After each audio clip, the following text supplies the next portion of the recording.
திரு Constantine உங்கள்கிட்ட தொடங்குறேன். இந்த வெற்றி அப்படிங்கிறத எப்படி பார்க்குறீங்க? முதலமைச்சர் சில விஷயங்களை குறிப்பிட்டிருக்கார். உங்கள் பார்வையில் இந்த வெற்றி அல்லது இந்த வாக்கு சதவீதம் நீங்கள் எதிர்பார்த்ததாக இருக்கிறதா, அல்லது இதை விட கூடுதலாக எதிர்பார்த்தீங்களா, அல்லது குறைவாக எதிர்பார்த்தீங்களா?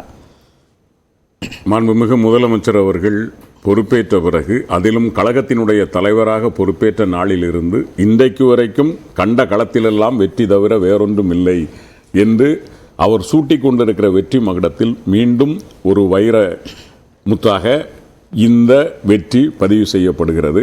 அந்த வகையில் வெற்றி பெற்ற சகோதரர் அன்னியூர் சிவா அவர்களுக்கும் வாக்களித்த அத்தனை மக்களுக்கும், விக்கிரவாண்டி தொகுதி மக்களுக்கும் மனமார்ந்த வாழ்த்துக்களை தெரிவித்துக் கொள்கிறோம். மாண்புமிகு முதலமைச்சர் சொன்னதைப் போல, அதாவது விக்கிரவாண்டி மக்களினுடைய அரசியல் முதிர்ச்சி என்பது எப்பொழுதுமே ஒரு வரலாற்று உண்மையை பார்க்கிற போது 80லிருந்து அவர்களுடைய எப்பொழுதுமே 80% அல்லது 76-77% என்று அவர்கள் பதிவு செய்கிறார்கள் வாக்குகளை. அப்படி பார்க்கிற போது சட்டமன்ற தேர்தலாக இருக்கட்டும், அதுக்கு முன்னாடி உள்ள பாராளுமன்ற தேர்தலாக இருக்கட்டும், அப்படி பார்க்கிற போது ஜனநாயகத்தில் நம்பிக்கை உள்ள விக்கிரவாண்டி மக்களினுடைய தேர்தல் முடிவு என்பது மிக முக்கியமானதாக கருதப்படுகிறது. அதைத்தான் மாண்புமிகு முதலமைச்சர் சொன்னார். வீணான அரசியல் பேசுகிற வீணர்களை ஒதுக்கி தள்ளிவிட்டு ஒரு வெற்றிகரமான ஆட்சியை தந்து கொண்டிருக்கிற திராவிட மாடல் ஆட்சிக்கு மக்கள் வரவேற்பு அளித்திருக்கிறார்கள் என்பது நிஜமாகிறது.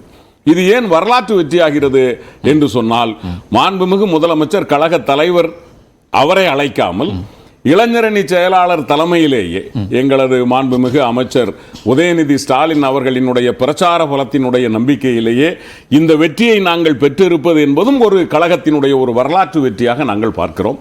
அந்த வகையில் நாட்டு வாக்களித்த மக்களுக்கும், எங்களை எதிர்த்து போட்டியிட்டு தோல்வியை கண்டிருந்தாலும் அந்த வேட்பாளர்களுக்கும் ஜனநாயகத்தில் போட்டியிட்ட வகையில் அவர்களுக்கும் எங்களுடைய வாழ்த்துக்களை தெரிவித்துக் கொள்கிறோம். இந்த வெற்றி இந்த ஆட்சிக்கு கிடைத்த வெற்றி, மாண்புமிகு முதலமைச்சருடைய ஆட்சிக்கு கிடைத்த வெற்றி, அயராத கழக உடன்பிறப்புகளினுடைய உழைப்பிற்கு கிடைத்த வெற்றி. அதாவது அவர்கள் அமைச்சர்களாக இருக்கலாம், அல்லது மாநில மாவட்ட நிர்வாகிகளாக இருக்கலாம், அடிமட்ட தொண்டர்களாக கூட இருக்கலாம், அதோடு கூட்டணி கட்சி தலைவர்கள், கூட்டணி கட்சி தோழர்கள், இவர்கள் அத்தனை பேருடைய உழைப்பிற்கும் இந்த வெற்றி பெரிய நம்பர், பெரிய பர்சன்டேஜ். அது உங்களுக்கான வெற்றினா அந்த வெற்றி எதன் மூலமா கிடைக்குதுன்னு நினைக்கிறீங்க?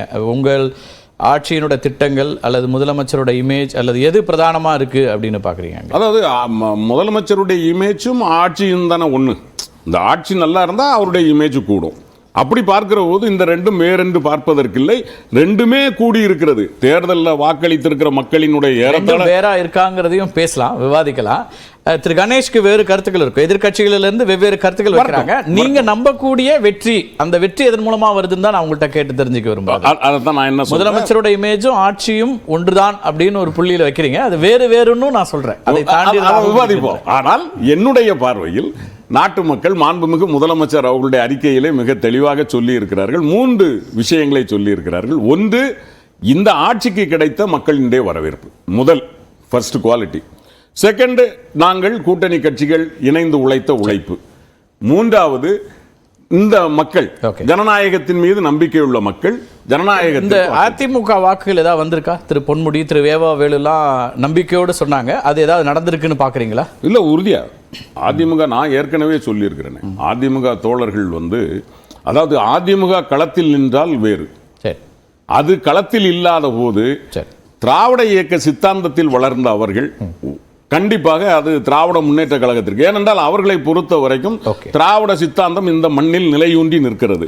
அந்த வகையில் என் இயக்கம் நின்றால் எங்களுக்கு, இல்லை என்றால் திராவிட முன்னேற்ற கழகம் ஒன்றும் எதிரி இல்லை. ஏனென்றால் ஒரு இடத்தில் நான் அதை சுட்டிக்காட்ட விரும்புகிறேன்.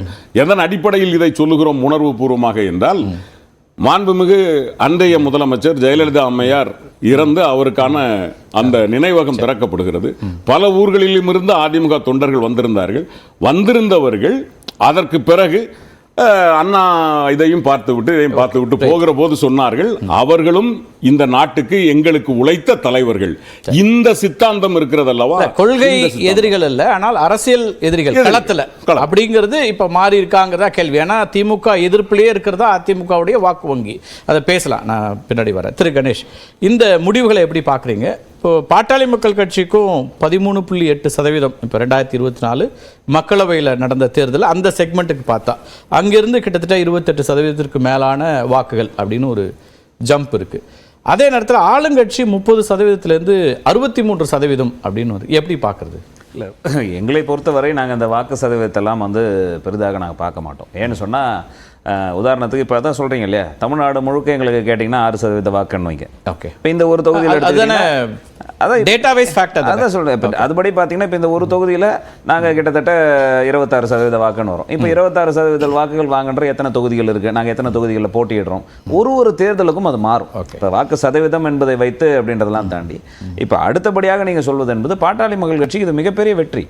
ஏன்னு சொன்னீங்கன்னா தொடர்ச்சியாக இப்போ மரியாதைக்குரிய அண்ணன் சொல்லும்போது இது ஒரு வரலாற்று வெற்றி அப்படின்னு முதலமைச்சர் சொல்லியிருக்காருன்னா ஒரு விஷயத்தில் ஒத்துக்கிறேன். ஏன்னா தொடர்ச்சியான வெற்றியில் இது ஒன்று சேர்த்துட்டு வரலாறுன்றது எங்கேருந்து வருதுன்னு எனக்கு தெரியல. இதில் வரலாறு ரீதியான வெற்றி அப்படின்னு சொல்லியிருந்தீங்கன்னா இது வரைக்கும் அதாவது போலான பர்சன்டேஜில் அந்த தொகுதியில் அதிகபட்சமான வாக்குகளை பெற்றது 63% தான்.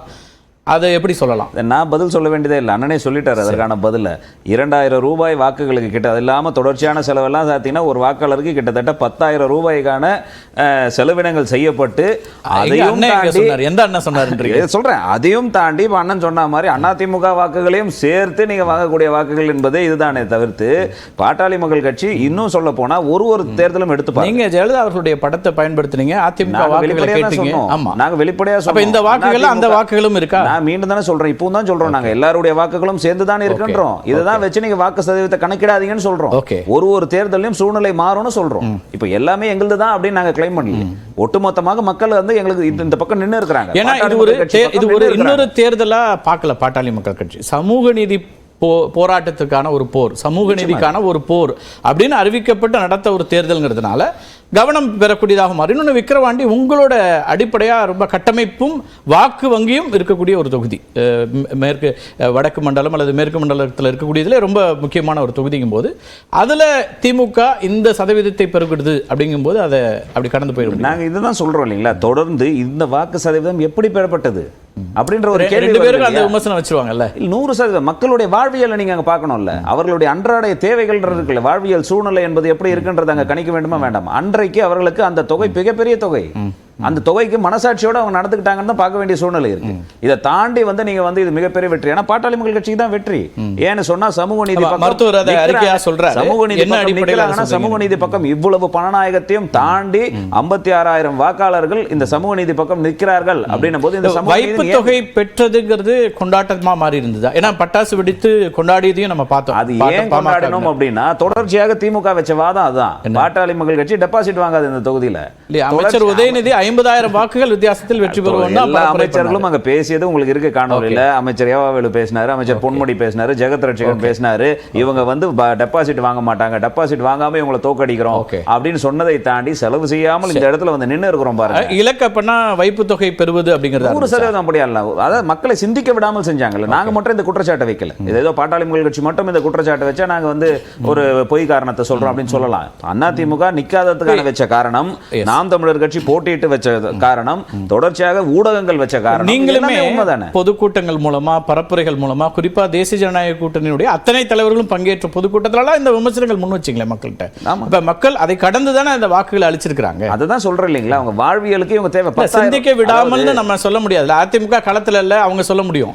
பாமக களத்திலிருந்து எல்லா விமர்சனங்களையும் முன் வச்சிங்க தானே. நாங்க வந்து கொண்டு போய் மக்களை சந்திப்பதற்கே எவ்வளவு போராடணும்ன்றது நீங்களும் பார்த்துட்டு தான் இருந்தீங்க. சாலை மறியல் செய்து போராட்டத்தை முன்னெடுத்து 94 புகார்களை ஆதாரத்தோடு கொண்டு போய் தேர்தல் ஆணையம் வைத்து சண்டை போட்டு தான் எங்களுடைய மக்களை சந்திக்க வேண்டிய சூழ்நிலைக்கு நாங்கள் தள்ளப்பட்டோம். நாம் தமிழரும் தொடர்ச்சியாக அதை தான் சொல்லிட்டு இருக்கிறாங்க.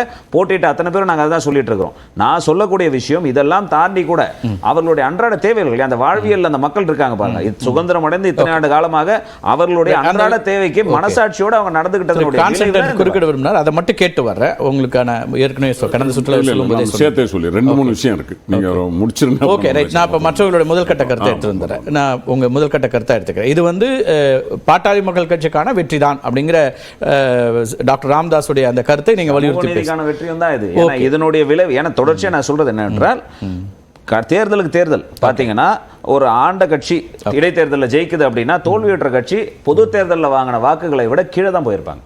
ஆனா பொது தேர்தலில் வாங்கின வாக்குகளை சதவீதத்தை விட இவ்வளவு பணநாயகத்தையும் தாண்டி ஒரு கட்சி மேலே வந்திருக்கு அப்படின்னா அந்த மக்கள் சமூக நீதி பக்கம் நின்று நடந்திருக்கு. போல்டு ஓட்ஸும் கூடியிருக்கு. நம்பர் ஆஃப் வாக்குகள் நீங்க வாக்குகளா கடந்த முறை விட 20,000 வாக்குகள் கூட வந்திருக்கு. 1,75,000 1,75,000 1,95,000 இருக்கு. இல்ல இப்ப போன தேர்தலில் 1,88 1,88 இருந்து இப்ப 1,92 வந்து